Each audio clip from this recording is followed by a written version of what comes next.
بسم اللہ الرحمن الرحیم۔ میرے پیارے عزیز دوستو بزرگوں، میں آج آپ لوگوں کے سامنے تبلیغی جماعت کی ایک ایسی عجیب کارگزاری سنانے والا ہوں جن کی قربانی، مشقتیں اور اللہ کی غیبی مدد سن کے آپ کے رونگٹے کھڑے ہو جائیں گے۔ یہ کارگزاری ہے 1950 کی۔ 1950 میں تبلیغی جماعت کی ایک کارگزاری جب حضرت مولانا محمد یوسف رحمۃ اللہ علیہ کی طرف سے ایک جماعت بھیجی گئی تھی، روانگی۔ اگست 1944 میں ہندوستان کی تقسیم کے بعد بہت سے مسلمان پوروی پنجاب کی ریاستوں میں مرتد ہو گئے تھے۔ جب حضرت محمد یوسف رحمۃ اللہ علیہ کو ان حالات کا پتہ چلا تو سخت صدمہ ہوا، تو آپ مارچ 1950 میں تبلیغی مرکز بستی حضرت نظام الدین میں لگاتار 8 دن تک انہی موضوع پر بیان فرماتے رہے اور ترغیب دیتے رہے کہ مجھے چلہ یا 3 چلہ نہیں چاہیے، بلکہ ایسے آدمیوں کی ضرورت ہے جو یا تو مر جائے یعنی اللہ کے راستے میں اپنی جان دے دے، یا پوروی پنجاب کے مرتدوں کو دوبارہ اسلام میں لے آئے۔ اب اس پر جتنا بھی وقت لگ جائے، وقت کی کوئی قید نہیں۔ چنانچہ اس مطالبے پر 22 آدمیوں نے اپنے نام پیش کیے اور آپ کا مطالبہ منظور کر لیا گیا اور وعدہ کیا کہ انشاءاللہ ہم آپ کے فرمان کے مطابق اپنی جان دے دیں گے یا پوروی پنجاب کے مرتدوں کو محنت کر کے دوبارہ اسلام میں لے آئیں گے۔ چنانچہ 22 آدمیوں کی 2 جماعت 11 آدمیوں کی تشکیل ہو گئی۔ ایک جماعت کے امیر محمد اقبال صاحب اور دوسری جماعت کے امیر حاجی کمال الدین سہارنپور والے کو بنایا گیا۔ مولانا محمد یوسف رحمۃ اللہ علیہ نے ننگے پاؤں مسجد سے باہر نکل کر خوب رو کر ان دونوں جماعتوں کو اللہ کے سپرد کر کے دیر تک ان کو دیکھتے رہے اور دعا فرماتے رہے، اور جماعتوں کو رخصت کرتے وقت یہ فرمایا تھا کہ جماعتیں پانی پت پہنچ کر مولانا بقاء اللہ صاحب کے مشورے سے کام شروع کر دے۔ خوف کی وجہ سے بے الفاتی۔ جب یہ دونوں جماعتیں پانی پت مولانا بقاء اللہ صاحب کے پاس پہنچے تو مولانا جماعتوں کو دیکھ کر کہنے لگے کہ تم یہاں کیسے آ گئے؟ تم ہم کو مرواؤ گے کیا؟ جماعت کے احباب کو برا بھلا کہا اور مسجد کے اندر جماعتوں کو ٹھہرنے نہ دیا اور باہر نکال دیا۔ جماعت والے مجبوری کی حالت میں شہر سے باہر نکل گئے اور ایک ویران مسجد میں جو امام صاحب کی مسجد کے نام سے مشہور تھی اس میں ٹھہر گئے۔ ان دونوں جماعت نے مشورہ کر کے پروگرام بنایا کہ یہاں سے دونوں جماعتیں الگ الگ رخوں میں ایک ہفتہ کام کر کے چلہ پور کے مقام پر اکٹھی ہو جائے۔ چنانچہ پروگرام کے مطابق یہ جماعتیں کام کرتی ہوئی ٹھیک وقت پر چلہ پور پہنچ گئے۔ علاقے کی صورتحال: یہاں پر 5 مسجدیں تھیں اور 12 گھر مسلمان کے تھے جو سب کے سب مرتد ہو چکے تھے۔ انہوں نے ایک مسجد کے ممبر کو توڑ دیا اور اسی جگہ بت بنا کر رکھا تھا جس کو یہ لوگ پوجا کیا کرتے تھے۔ ہم نے ان سے بات کی اور ترغیب دے کر ان کو دوبارہ اسلام میں داخل ہونے کی دعوت دی، تو ان میں سے ایک آدمی بطور رہبر کے ساتھ ہو گیا اور ہم کو دوسرے دیہاتوں میں لے گیا۔ ایک گاؤں میں 10 یا 12 آدمی چھپ کر نماز پڑھتے تھے، باقی سب کے سب مرتد ہو چکے تھے۔ ہم ان کو دوبارہ چھپ کر اسلام میں آنے کی ترغیب دیتے رہے۔ ان میں 2 امام صاحب بھی تھے جنہوں نے داڑیاں منڈوا کر سر پر چوٹی رکھی ہوئی تھی۔ پہلی آزمائش: ہم نے اس علاقے میں 1 ہفتہ کام کیا اور یہاں سے ہماری جماعتیں جند ریاست میں چلی گئی۔ جند میں 10 مسجدیں تھیں اور مسلمانوں کی کافی تعداد تھی۔ ان میں اکثر مرتد ہو گئے تھے اور باقی چھپ کر نماز پڑھتے تھے۔ ان میں سے 5 ساتھی ہمارے ساتھ چلے اس جگہ پر 4 دن کام کیا۔ بہت سے احباب نے اذان دے کر نماز ادا کرنی بھی شروع کر دی۔ اس علاقے میں ہماری شہرت ہو گئی کہ اس قسم کے لوگ آئے ہوئے ہیں جو مرتدوں کو دوبارہ اسلام میں داخل کر رہے ہیں۔ پولیس کو ہماری رپورٹ کر دی گئی، جس پر پولیس کے 20 سپاہی ٹرک میں سوار ہو کر آ گئے اور جس مسجد میں ہماری جماعت ٹھہری ہوئی تھی اس میں داخل ہو گئے اور جماعت کے ساتھیوں کو لاٹھیوں اور بندوقوں کی بنٹوں سے مارنا شروع کر دیا۔ ایک آدمی کے اوپر 3 4 سپاہی چڑھ جاتے، مارتے اور گالیاں دیتے، جس سے ہمارے تمام ساتھیوں کا پخانہ اور پیشاب تک نکل گیا۔ آخر کر ہم سب بے ہوش ہو گئے۔ ان ظالموں نے ہم سب کو بے ہوشی کی حالت میں اٹھا کر ٹرک میں ڈال دیا اور امبالہ کی جیل میں لے گئے اور جیل کے اندر ایک تنگ اور تاریک کوٹھری میں ڈال دیا، اور صبح ہم سب کو کوٹھری سے نکالا اور پوری جیل کا پخانہ ہم سے اٹھایا گیا اور اسی حالت میں ہمیں 3 دن گزارنا پڑا. نہ ہمیں کھانے کو دیا نہ پانی پینے کو دیا. پہلی غیبی مدد. چوتھے دن ہم تعلیم کر رہے تھے کہ ایک افسر آیا. اس نے ہم کو دیکھا تو پوچھا کہ تم یہ کیا پڑھ رہے ہو. ہم نے اس کو کہا کہ ہم یہ جو تعلیم کا مقصد ہے ان کو سمجھایا، مگر ان کو سمجھ میں نہیں آیا. اس نے ہمارے پاس سے تعلیمی نصاب کی کتاب لے لی. تھوڑی دیر پڑھتا رہا، پھر کہنے لگا کہ گھر میں انقلاب سے پہلے انقلاب سے پہلے میں ملتان میں تھا، تو ہمارے بچوں کو کوئی تکلیف ہو جاتی تھی تو ہم ان کو مسلمانوں کے پاس لے جاتے تھے جو تمہاری طرح ہی تھے. ان کو تبلیغی جماعت والے کہتے ہیں. تم بھی انہی میں سے معلوم ہوتے ہو. یہ لوگ اللہ کے کلام کو پڑھ کر دم کر دیا کرتے تھے تو ہمارے بچوں کو آرام آ جاتا تھا. وہ بہت اچھے لوگ تھے. مجھے ان سے بڑی محبت ہو گئی تھی. اگر تمہیں کسی قسم کا بھی تکلیف ہو تو میں تمہاری مدد کرنے کو تیار ہوں. ہم نے کہا کہ ہمیں تنگ کوٹری میں بند کیا ہوا ہے اور ہم سے قیدیوں کا پخانہ اٹھایا جاتا ہے جس سے ہمارے کپڑے ناپاک ہو جاتے ہیں، اور 3 دن سے ہمیں کھانا بھی نہیں کھلایا. اس پر اس نے جیل کے بڑے افسروں کو بلایا اور حکم دیا کہ فوراً ان کا کمرہ بڑا کر دیا جائے اور بڑا کمرہ دے دیا جائے اور پخانہ وغیرہ بالکل نہ اٹھایا جائے اور ان کا راشن جاری کر دیا جائے. یہ حکم دے کر ہم سب سے مصافحہ کر کے وہ چلا گیا. اللہ پاک نے ہماری غیبی مدد فرمائی.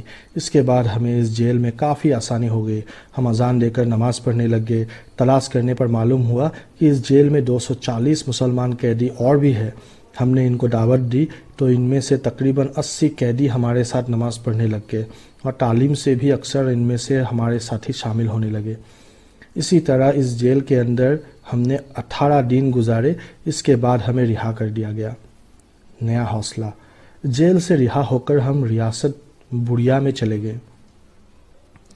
اس جگہ کی حالت بہت خراب تھی جس کی وجہ سے ہمارے 11 ساتھی پہلے دنوں میں جماعتوں کے امیر صاحبان چپ کر نکل گئے. باقی 11 ساتھی رہ گئے. جب ہمیں پتہ چلا کہ 11 ساتھی جا چکے ہیں تو باقی ساتھیوں کو بہت دکھ ہوا، مگر اللہ نے ہماری مدد کی اور وہ یہ وعدہ جو ہم نے حضرت رحمۃ اللہ علیہ سے کیا تھا یاد دلایا، جس کی وجہ سے تمام ساتھیوں کے حوصلے بلند ہو گئے اور کام کرنے کا عہد لیا.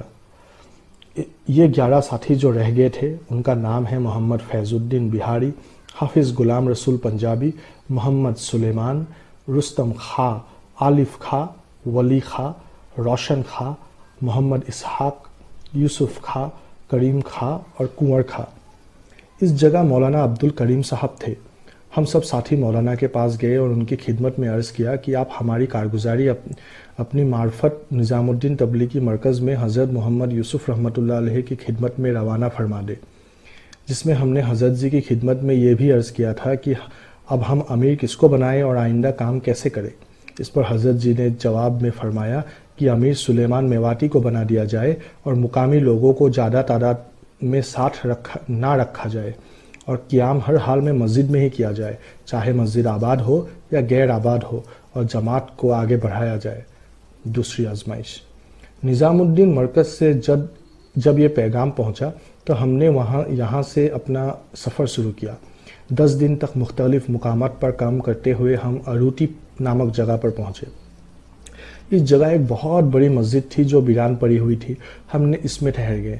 اس جگہ پر پاکستان سے آئے ہوئے سکھ آباد تھے.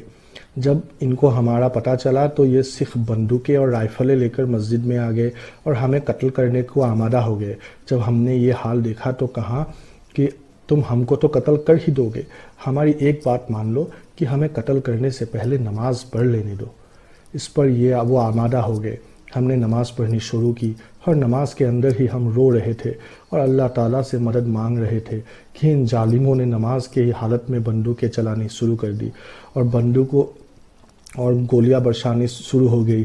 تمام ساتھی لہو لہان ہو گئے. ہر ساتھی کے جسم کو گولیاں چیر کر پار ہو چکی تھی اور مسجد کا شہن خون سے رنگین ہو گیا تھا. امیر صاحب کے پاؤں میں سے 4 گولیاں پار ہو گئی تھی. اللہ کی شان، خود بخود گولیاں چلنا بند ہو گئی. ہمارے ساتھیوں میں سے کچھ بے ہوش ہو گئے تھے اور کچھ ہوش میں تھے. جب ان سکھوں نے دیکھا کہ بندوقوں سے فائر بند ہو گیا تو وہ ہمارے پاس آئے اور کہنے لگے کہ تم یہ کیا منتر پڑھ رہے تھے کہ ہماری بندوقیں خود بخود بند ہو گئی، ہم فائر کرنا چاہتے ہیں مگر بندوق چلتی نہیں۔ ہم نے کہا کہ ہم نہ کوئی منتر وغیرہ پڑھتے ہیں اور نہ ہی ہم منتر وغیرہ جانتے ہیں، ہم تو اس مالک کا کلام پڑھ رہے ہیں جس کے قبضے میں ہماری جان ہے، وہی ہماری جان کی محافظ ہے، موت اور زندگی اس کے قبضے میں ہے، ہم اس کی عبادت کرتے ہیں اور اسی سے دعا کرتے ہیں، وہی ہمارا خالق اور مالک ہے۔ یہ سن کر وہ سب کے سب چلے گئے۔ سکھ جب چلے گئے تب ہم سب ساتھیوں نے کپڑے جلا کر اپنے زخموں کو بھرا اور تمام رات اسی حال میں گزار دی۔ صبح دن نکلنے پر وہی سکھ آئے اور اپنے ساتھ ایک ڈاکٹر کو لے آئے۔ اس نے ہمارے زخموں پر مرہم پٹی کی اور ایک بالٹی بھی لے آئے جس میں دودھ تھا اور ہم سب کو دودھ پلایا اور کہنے لگے کہ ہم سے غلطی ہوئی ہے، اب تم یہاں سے چلے جاؤ۔ ایک سکھ ہماری رہبری کے لیے ہمارے ساتھ چلا جو مسلمانوں کو بلاتا اور ہم سے ملواتا اور بات کرواتا۔ وہ سکھ ہمارے ساتھ 5 دن رہا اور پنجابی زبان میں اس نے 6 صفات سیکھ لیے اور یاد بھی کیے۔ کلمہ نماز کے بارے میں ہم سے پوچھتا رہا۔ اس کے جانے کے بعد ہم اس علاقے میں 6 دن تک کام کرتے رہے۔ ہماری گرفتاری۔ یہاں سے ہماری جماعت حیدرآباد کی جامع مسجد میں پہنچ گئے۔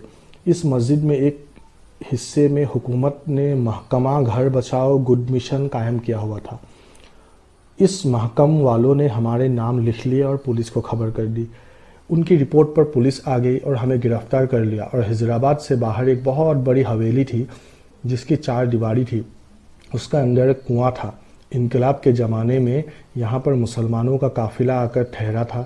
مسلمانوں پر حملہ کر کے سب کو قتل کر دیا اور ان کی لاشوں کو اس حویلی کے اندر جو کنواں تھا اس میں ڈال دیا تھا۔ ہم کو اس حویلی کے اندر بند کر کے دروازے میں تالا لگایا تو ہم کو بہت پیاس لگی۔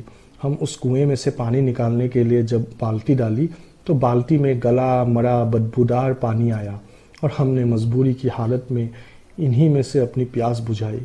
6 دن ہم اسی حویلی میں بھوکے پیاسے پڑے رہے۔ 6 دن کے بعد پولیس والوں نے حویلی کا دروازہ کھولا تو ہمیں زندہ دیکھ کر حیران رہ گئے، کیونکہ ان کا اندازہ تھا کہ یہ لوگ بھوکے پیاسے سے مر جائیں گے اور پھر ان کو بھی اسی کنواں میں پھینک دیں گے۔ پولیس والوں نے حویلی کے پاس رہنے والوں سے پوچھا کہ تم حویلی کا دروازہ تو نہیں کھولا؟ انہوں نے کہا نہیں۔ اس کے بعد انہوں نے ہمیں حویلی سے نکالا اور کہنے لگے کہ حکومت کا حکم تھا، اس لیے ہم نے تم کو یہاں بند کر دیا تھا۔ ہم نے تمہارے اندر کوئی غلط بات نہیں دیکھی، لہٰذا اب تم یہاں سے پہاڑی لائن کے علاقے سے چلے جاؤ۔ ہم یہاں سے پہاڑی لائن کے علاقے سے آ گئے۔ تیسری آزمائش۔ اس علاقے میں ہم نے 15 دن کام کیا اور مرتدوں کو دوبارہ اسلام میں داخل کیا۔ اس علاقے میں مرتدوں کو ہماری باتوں سے بڑی حوصلہ افزائی ہوئی اور کافی تعداد میں مرتد دوبارہ مسلمان ہو گئے، مگر ان میں سے جو منافق قسم کے لوگ تھے انہوں نے پولیس کو خبر کر دی کہ اس قسم کے لوگ آئے ہوئے ہیں جو مرتد مسلمانوں کو دوبارہ اسلام میں داخل کر رہے ہیں۔ اس رپورٹ پر پولیس آ گئی اور ہم سب کو گرفتار کر کے دریا جمنا کے پل مقام تازے والا پر لے گئے۔ راستے میں ہمیں بندوقوں کی بنٹوں سے مارتے اور گالیاں دیتے۔ جب ہم مقام تازے والے کے پل پر پہنچ گئے تو انہوں نے ہماری تلاشی لی اور پیسہ وغیرہ سب چھین لیے اور ہمارے کپڑے وغیرہ کو اترائے ننگے کر کے ایک ایک کر کے سب کو دریا میں پھینک دیا۔ اس وقت دریا میں بہت پانی آیا ہوا تھا۔ دریا کے کنارے جو 5 گاؤں آباد تھے وہ سارے گاؤں مدہ، لشے پور، کری، اروٹی وغیرہ بہہ گئے تھے۔ دریا میں پھینکے جانے کے بعد جب ہم نے ادھر ادھر دیکھا تو پانی کے علاوہ کچھ دکھائی نہ دیا۔ ہمارے سب ساتھی بے ہوش ہو گئے۔ ہم اس بے ہوشی کی حالت میں بہتے چلے جا رہے تھے کہ اللہ پاک کی شان کے دریا کے اندر ایک بہت بڑا کیکر کا پیر پڑا ہوا تھا۔ ہم سب ساتھی اس پیر میں الجھ گئے۔ جس وقت ہم پیر میں الجھ گئے تھے تو ایک آواز سنائی دی۔ کوئی کہہ رہا ہے کہ ہائے میرا مہوان کھا رہ گیا، ہائے میرا مہوان کھا رہ گیا۔ جب یہ آواز کان میں پڑی تو دیکھا کہ سب پیر میں الجھ رہے تھے اور یہ آواز ہمارے ایک ساتھی کی تھی جو بے ہوشی کی حالت میں بیٹے کو یاد کر رہا تھا۔ میں نے میاں سلیمان امیر جماعت سے کہا کہ یہ وقت رشتہ داروں کو یاد کرنے کا نہیں ہے بلکہ اس پاک ذات کو یاد کرنے کا ہے جس نے ہمیں اب تک ان حالات سے بچایا اور زندہ رکھا اور اس بات کی دعا کرو کہ اللہ پاک موت دے تو ایمان پر دے اور اسلام پر قائم رکھے، اور اگر اس پاک ذات نے ہم سے اپنے دین کا کام لینا ہے تو اللہ پاک ہم کو اپنے ذریعہ بنا کر پوروی پنجاب کے تمام مرتدوں کو دوبارہ اسلام کی دولت دے، نواز دے۔ یہ ہمارا ایمان اور یقین ہے، اللہ پاک ہمارے ساتھ ہے۔ جس ذات نے اب تک بچائے رہا ہے ہم سے اپنے دین کا کام ضرور لے گا۔ اور اللہ کی مدد، جب تم پیر کا سہارا چھوڑ دو اور اللہ کے بھروسے پر دریا کے کنارے کی طرف چلو۔ یہ بات ہم کہہ ہی رہے تھے کہ دریا میں ایک زبردست لہر آئی اور ہم کو بہا کر لے گئی، اور وہ پیر بھی دریا کی لہروں میں بہہ گیا۔ پھر ہمیں کسی کا کوئی پتہ نہ چلا۔ اللہ پاک بہتر جانتا ہے کہ اس ذات نے کس طرح بچایا، اور ہم سب کو دریا سے نکال کر سوکھی زمین پر پھینک دیا۔ حالت یہ تھی کہ جس جگہ ہم ریت پر پڑے ہوئے تھے وہاں سے دریا کا رخ دوسری طرف ہو جاتا ہے، یعنی دریا کا ایک ساخ کھدر آباد کی طرف اور دوسری بجنور کی طرف جاتی ہے۔ درمیان میں سوکھی ریت ہے۔ جس جگہ سے آگے عبداللہ پور خو کے مقام پر ایک پل ہے، اس پل کے نیچے لوہے کی جالیاں لگی ہوئی ہے، اور یہاں پر پولیس چوکی بھی ہے، ایک اسپتال بھی ہے۔